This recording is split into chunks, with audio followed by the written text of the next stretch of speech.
이 그림 잘 보세요. 여기 도로 가운데에 있는 가운데 중앙 버스용차로 거기 버스 정류장입니다. 버스에서 승객이 내립니다. 승객이 내려서 여기 걸어가고요. 그리고 버스는 출발합니다. 버스 출발했는데 요 버스에서 내렸어요. 근데 걸어가던 승객이 갑자기 뒤로 돌아서 휙 뛰어들어와요.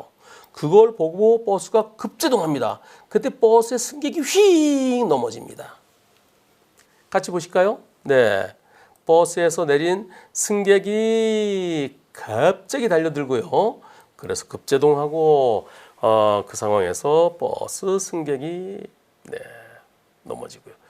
요 승객입니다. 내린 승객이요. 이 후드티 같이 보시죠. 자, 가운데 중앙버스 정류차로 내려요. 저 남자 승객. 그리고 앞으로 갑니다. 앞으로 가요. 그리고 요 승객이 나중에 넘어져요. 요 승객이요. 자, 걸어가던 남자 승객. 지금 걸어가고 있죠? 여기.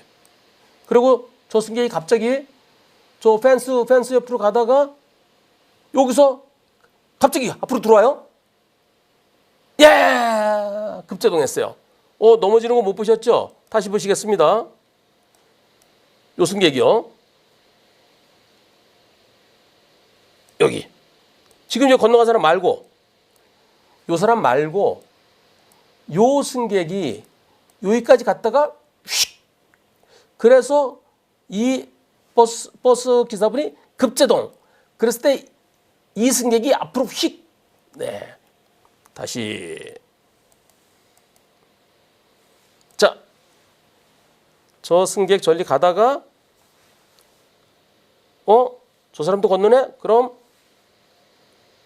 여기서 휘. 네. 이렇게 된 겁니다. 급제동 안 했으면 어떻게 됐을까요? 휙 걷는 사람 그냥 부딪혔겠죠. 그랬으면은 이 버스 기사분 잘못이 있었을까요? 저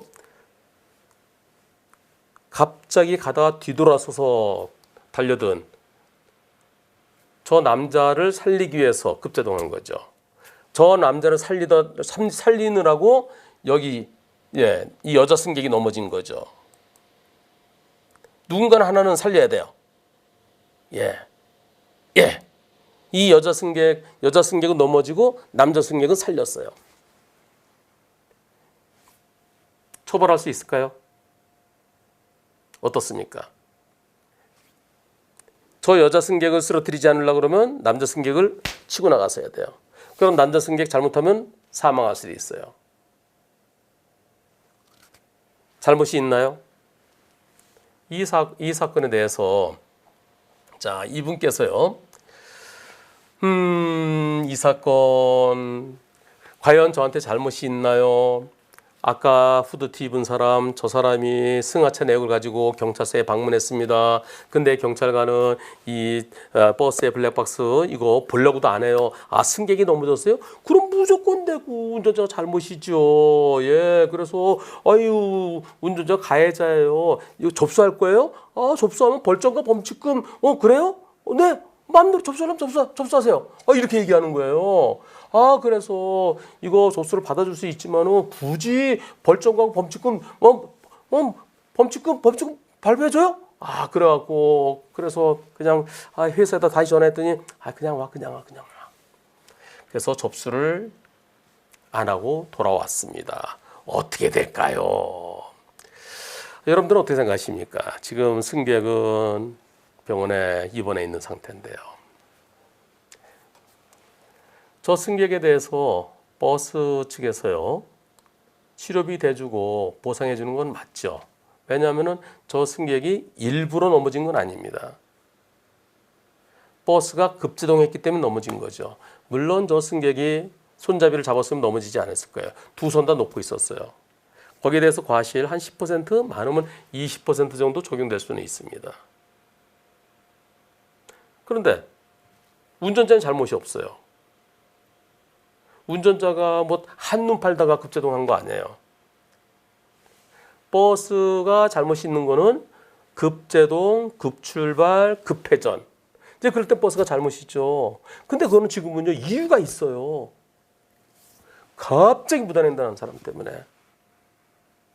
경찰은 이런 경우에도 운전자의 잘못이 있다고 그러는데, 그러나 이 사건 직결심판 가면은 운전자에게 판사가 잘못이 있다고 할까요? 아니죠. 불가항력이죠. 한 사람을 살리기 위해서. 이런 경우는 긴급피난에 해당되겠죠. 저 사람을 살리기 위해서 어쩔 수 없이 이 사람이 다칠 수밖에 없는 위법성 조각사유죠. 그럼에도 불구하고 경찰은 승객이 다쳤으면 무조건 운전자가 잘못이라고 얘기하는데요. 그거는 차대 사람 사고는 안전운전 의무 위반이다. 교통조사관분들이 늘 그렇게 거의 대부분 그렇게 하고 계신 것 같습니다. 하지만 이번 사고의 원인은 무엇인가요? 갑작스러운 무단횡단이죠. 그 누구도 피할 수 없는, 이분이 빨리 발견했으니까 피할 수 있었죠. 예, 정말 피하기 힘든 사고였어요. 이 사고 만일 그 갑자기 달려든 그 사람을 부딪혔다 하더라도 운전자의 잘못이 있다고 말하기 좀 부딪혔어도 운전 잘못 없어야 될 그런 사건이죠. 경찰청에서요 얼마 전에 지침을 내려보냈습니다. 운전자의 잘못이 없을 땐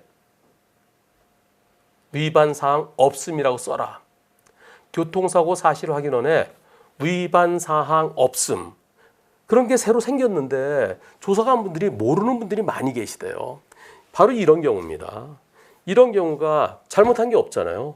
운전자 잘못 없다, 위반 사항 없음, 그렇게 써줘야 되는데 운전자가 잘못한 게 없는 불가항력적인 사고에도 안전운전 의무 위반, 부상 일명, 그렇게 쓰기 때문에 운전자에게 여태까지 쭉 무사고 경력이 한순간에 물거품이 되는 그러한 문제점이 있습니다. 그리고 이번 사고 버스의 보험사에서 일단 저 승객에 대해서 보상은 해주죠. 치료비도 대주고 합의금도 주고. 그것은 궁극적으로 누가 책임져야 될까요? 좀 무단횡단 사람 찾아야 되죠. 카드 내역을 보면 저 승객이 버스에 탈 때 그 카드 내역이, 물론 요즘 그 교통카드 일회용으로 사는 교통카드 같으면 안 나오겠지만 대부분은 신용카드에 교통카드 같이 쓰잖아요.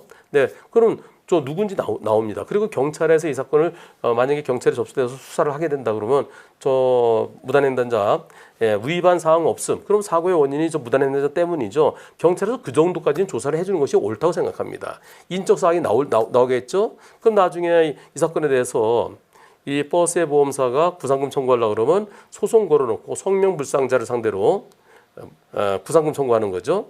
그리고 나중에 이 법원을 통해서 경찰서에 사실조회를 신청하면은 그 당시 무단횡단자의 인적사항을 알려주세요. 법원을 통해서 하면 알 수 있습니다. 만약에 경찰에 접수되지 않았다, 그럴 때는 성명불상자, 그리고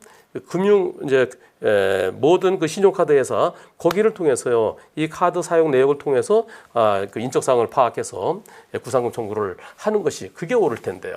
그런데 일반적으로는 그렇게 안 하는 것 같습니다. 앞으로는 저런 무단횡단자에 대해서 끝까지 추적해서 민사적으로 최종적으로 책임을 지게 된다는 그런 것을 보여주고, 그런 것이 뉴스에도 나오고, 그래야 무단횡단을 하지 않을 텐데요. 무단횡단을 하는 사람 때문에 경우에 따라서는 몇백만 원, 치료비가 몇백만 원 나오는 경우도 있어요. 경우에 따라서 얼마 전에 갑자기 끼어드는 차 때문에 급제동해갖고 고등학생 그 여고생이 이 목을 다쳐서 사지마비가 되는 그런 경우도 있었습니다. 그런 경우는 손해배상액이 진짜 10매덕씩 되는 경우도 있거든요. 또 사망사고로 사망사고 일어날 때도 있어요. 여기 1, 2번 이 목뼈를 다치면 이 숨골 다치는 경우도 있잖아요. 네, 그런 경우 사망사고 또는 사지마비, 그런 경우 자칫 잘못하면 이제 매덕대, 10매덕대 그런 거 손해배상을 끝까지 들어올 수 있다. 그리해야 무단횡단을 안 하겠죠. 네, 앞으로는 무단횡단자에 대해서 보험회사가 구상권을 끝까지 행사하는 그런 것이 좀 뉴스에서도 나와서 일벌백계 차원에서 무단횡단도 그냥 여태까지 보험사들이 무단횡단에 대해서는 아무것도 안 해왔었는데요. 이제는 좀 바뀔 때가 된 게 아닌가 하는 생각을 해보겠습니다. 변호사님, 보름 씨. 저 운전자 보험 가입하려고 하는데 뭐가 중요할까요? 뭐가 제일 필요할 것 같아요? 변호사 비용이요. 그렇습니다. 한문철의 초기 대응 플랜은 사고 직후 경찰 조사 단계부터 변호사 선임비를 지원해주고요. 변호사를 선임한 직후 곧바로 보험사가 선임비의 50%를 특약 실손 범위에서 지원해줍니다. 변호사님, 제 조카가 자전거 타고 가다가 비싼 차를 쭉 긁었거든요. 아이고. 그래서 언니가 수백만 원을 물어주게 생겼어요. 이런 경우는 어떻게 해야 돼요? 그런 경우에도 한문철의 초기 대응 플랜은 우리 애들뿐만 아니라 우리 가족들이 실수로 누군가에게 손해배상해줘야 될 때 특약 실손 범위에서 보장해드립니다. 정말 운전자를 위한 운전자 보험이 많네요. 운전할 때도 운전 안 할 때도 정말 든든하네요. 그럼요. 저 한문철이 제 이름을 걸고 만들었습니다. 제대로 만들어야죠. 1644 0078 보험 체결 전 상품 설명서 및 약관을 읽어보시기 바랍니다.